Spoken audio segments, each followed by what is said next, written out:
London festival of festivals എന്നാണ് അറിയപ്പെടുന്നത്. അപ്പോൾ ഫെസ്റ്റിവൽ ഓഫ് ഫെസ്റ്റിവൽസ് എന്ന് വെച്ചാൽ മറ്റ് ഫെസ്റ്റിവലുകളിൽ നിന്ന് തിരഞ്ഞെടുക്കുന്ന ഫിലിംസാണ് ലണ്ടൻ ഫിലിം ഫെസ്റ്റിവലിൽ സാധാരണ വരാറുള്ളത്. അപ്പോൾ എന്ന് വെച്ചാൽ ഫ്രഷായിട്ടുള്ള ഫിലിംസ് അവിടെ ആദ്യം അവതരിപ്പിക്കുന്നത് കുറവാണ് കമ്പാരിറ്റീവ്ലി എന്ന് പറയാം. അപ്പോൾ പക്ഷേ ഇപ്പോഴും മാറി വരികയാണ്. കൂടുതൽ ഫ്രഷായിട്ടുള്ള പുതിയ ആദ്യമായി ലണ്ടൻ ഫിലിം ഫെസ്റ്റിവൽ അവതരിപ്പിക്കുന്ന പടങ്ങൾ കൂടുന്നുണ്ട് ഇപ്പോഴും. അപ്പോൾ അതുകൊണ്ടാണ് ഈ ഫെസ്റ്റിവൽ ഓഫ് ഫെസ്റ്റിവൽസ് എന്ന് പറയുന്നത്. പിന്നീട് ഇപ്പോൾ ഒരു 10-70 വർഷം പഴക്കമുള്ള ആ ഒരു ഫെസ്റ്റിവൽ, അതിൽ ഇന്ത്യയുടെ പ്രാധാന്യം വളരെ വലുതാണ്. സത്യത്രയൊക്കെ ഏകദേശം അതിൻ്റെ ഒരു വലിയ പീരീഡ് കവർ ചെയ്ത ആളാണ്. മലയാളത്തിലാണെങ്കിൽ അടൂർ ഗോപാലകൃഷ്ണൻ സാറാണ് അത് കഴിഞ്ഞാൽ വരുന്നത്.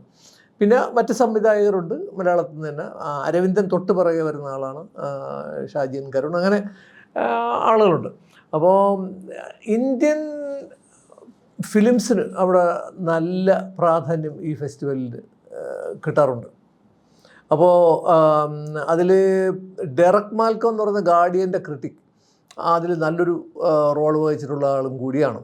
അപ്പോൾ ഡെറക് മാൽക്കം ഒരു നമുക്ക് അറിയാവുന്ന സംഗതിയാണ്, ഏതാനും മാസങ്ങൾക്ക് മുമ്പ് മരിച്ചുപോയി. അപ്പോൾ ഡെറക് മാൽക്കം പിന്നീട് ലണ്ടൻ ഫിലിം ഫെസ്റ്റിവലിൻ്റെ ഡയറക്ടർ കൂടിയായി. ഷീല വിറ്റേക്കർ വരേണ്ട ഒരു സമയമായിരുന്നു. ആ സമയത്ത് ഡെറക് മാൽക്കമാണ് ലണ്ടൻ ഫിലിം ഫെസ്റ്റിവൽ ഡയറക്ടറായിട്ട് വരുന്നത്. അങ്ങനെ ഡെറക് മാൽക്കം ഇപ്പോൾ സത്യത്രയ വരുമ്പോൾ ഡെറക് മാൽക്കം ഈ ഓൺ സ്റ്റേജ് ഇൻ്റർവ്യൂ ആണ്.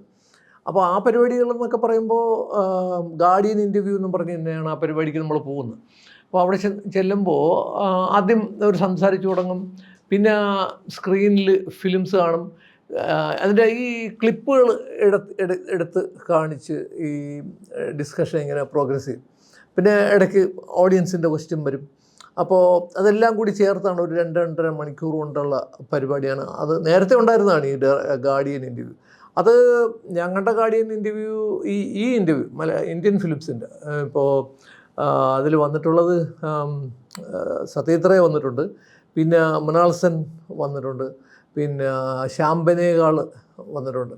അവരൊക്കെ ഈ ദൈർഘ്യമേറിയ ഈ ലൈവ് ഇൻ്റർവ്യൂസ് ഓൺ സ്റ്റേജ് പരിപാടിയിൽ പങ്കെടുത്തിട്ടുള്ള ആളാണ്. അപ്പോൾ ഇന്ത്യൻ പ്രാതിനിധ്യം ഈ നമ്മുടെ ഡയറക്ടേഴ്സും എല്ലാം സത്യത്രയുടെ ഇപ്പോൾ തന്നെ സത്യത്രയുടെ വാർഷികം ഉണ്ടായിരുന്നല്ലോ ഇപ്പോഴും. അപ്പോൾ അന്ന് സത്യത്രയുടെ കംപ്ലീറ്റ് ഫിലിംസും കാണിച്ചിരുന്നു. അപ്പോൾ അതൊരു അങ്ങനെ നമ്മുടെ സിനിമയും സംസ്കാരത്തെയും ശരിക്കും ഒന്ന് പ്രൊജക്റ്റ് ചെയ്യുന്ന ഒരു ഫെസ്റ്റിവൽ കൂടിയാണ്. പിന്നെ ലോകത്തിലെ ഏറ്റവും നല്ല ചിത്രങ്ങൾ കാണാനുള്ള ഒരവസരം. ഇപ്പോൾ കാനാണെങ്കിൽ അതിനേക്കാൾ എത്രയോ അധികം ഫിലിംസ് കാണിക്കുന്ന ലോകത്തിലെ ഒരു വളരെ പ്രമുഖമായിട്ടുള്ള ഫെസ്റ്റിവലാണ് കാൻ ഫിലിം ഫെസ്റ്റിവൽ. അപ്പോൾ ആ ഒരു ലെവലിൽ അല്ലെങ്കിലും ലോക ചലച്ചിത്ര ഭൂപടത്തിൽ നല്ലൊരു സ്ഥാനമുള്ള ഫെസ്റ്റിവൽ തന്നെയാണ് ലണ്ടൻ ഫിലിം ഫെസ്റ്റിവൽ. ഇപ്പോൾ ഒക്ടോബറിലാണ് അത് നടത്തുന്നത്. ആദ്യമൊക്കെ 2 ആഴ്ച ഉണ്ടായിരുന്നു, 2.5 ആഴ്ചയായിരുന്നു. ഇപ്പോൾ അത് വന്നു 11 ദിവസത്തോളം ആയിട്ടുണ്ട്. അപ്പോൾ ഇപ്പോഴത്തെ ഒരു വ്യത്യാസം എന്ന് പറഞ്ഞാൽ കൊമേഴ്സ്യൽ ഫിലിംസ്, അതിൽ പ്രത്യേകിച്ച് ഹോളിവുഡ് ഫിലിംസ്, നല്ല ഹോളിവുഡ് ഫിലിംസ് സെലക്ട് ചെയ്തിട്ട് അത് അവിടെ പ്രദർശിപ്പിച്ചിട്ടില്ലാത്ത അത് കാണും. അതിനൊക്കെ ഭയങ്കര ആൾക്കാരാണ് കാണാനായിട്ട്, വലിയ നമ്പറിൽ ആൾക്കാർ വരും.